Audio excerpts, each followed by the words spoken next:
Welcome back. And some national news now. Senior BJP leader L.K. Advani has written a letter to the Congress President Sonia Gandhi expressing regret for his party's allegations that Sonia and her husband had accounts in overseas banks.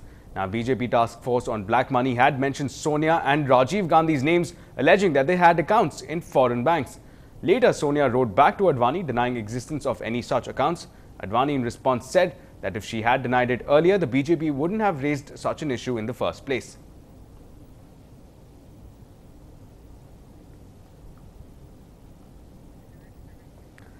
And well, after the heated arguments for constituting a JPC, the fight is now on in Delhi regarding the composition of this committee, with a very real possibility that parties such as Tamil Nadu's AIADMK and the CPM will not be represented on the panel. Now, political parties are now jostling for berths in this panel. Now, this even as we stand only 3 days away from the critical budget session. The political buzz in Delhi has changed. From will the government order a JPC in 2G scam, now it's who will get a berth in the JPC.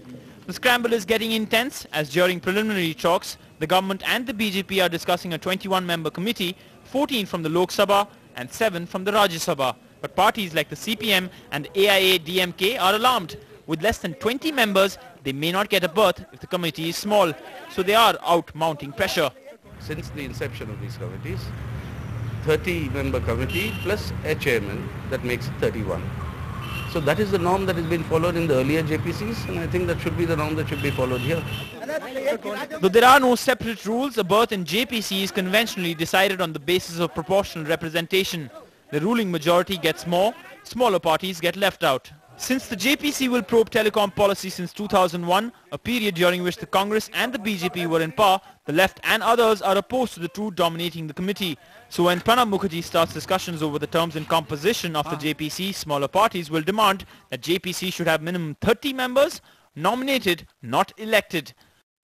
During the winter session, a united opposition created trouble for the government over the formation of a JPC. Now the government can certainly smile as the opposition stands divided over the composition of a JPC. The government's other challenges are the terms and reference. The government wants specific terms to avoid attempts to expand the scope of the probe once the JPC is functional. We have told him that it should be broad-based. The government has to work out these complex issues in the next 5 days, as the opposition may get together and disrupt if there is no clear move on the JPC by Tuesday next. Well, in some more national news now, Maoists who have kidnapped the 30-year-old collector of Malkangiri in Orissa have sent a list of 7 demands in order for R. Vinil Krishna, he is the collector of course, to be released. Now, the letter with the demands was forwarded to the media. NDTV has learnt that there may be talks with the Maoists through mediators as early as on Sunday. Now, to negotiate with the release of Krishna and a junior engineer. In a 4-page letter, the Maoists have also named 3 people as mediators. Now, yesterday, the Orissa government halted anti-Maoist operations in the state.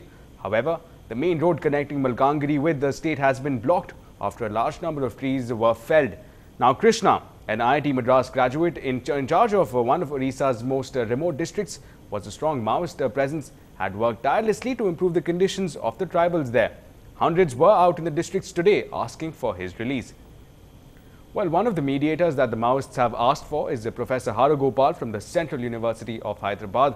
Speaking to NDTV, he appealed to the Maoists to give more time for possible negotiations and, of course, to not harm the collector. My first appeal to Maoists is that this deadline has to be extended, because this is too short a time for the complex and the number of demands they have put forward. Therefore, they have to extend the time. I would also appeal that they should not harm him, because loss of life either side is always tragic. And while the Orissa Assembly saw unruly scenes over the collector's kidnapping, opposition members raised slogans demanding the resignation of the Chief Minister.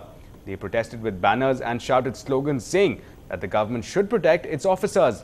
Now, a few MLAs were even seen climbing on the Speaker's podium. The Speaker was forced to adjourn the House. Well, in some disturbing developments coming in from the Arab world, Human Rights Watch says Libyan security forces have killed at least 24 people in crackdown on protesters. Now, Libyan security forces were expecting violent demonstrations on Friday, a day after clashes across the country Some reports put the number of people killed in clashes at 45. Online postings by opposition groups called for demonstrations against the country's ruler of 41 years, Muammar Gaddafi, to start after Friday prayers. Now, violent clashes erupted between demonstrators and security forces across the country on Thursday in what the opposition organizers had billed as a day of anger. Well, still ahead on the bulletin, just a day to go for the Cricket World Cup. We'll get you all the action surrounding the World Cup 2011 in just a bit. Keep watching.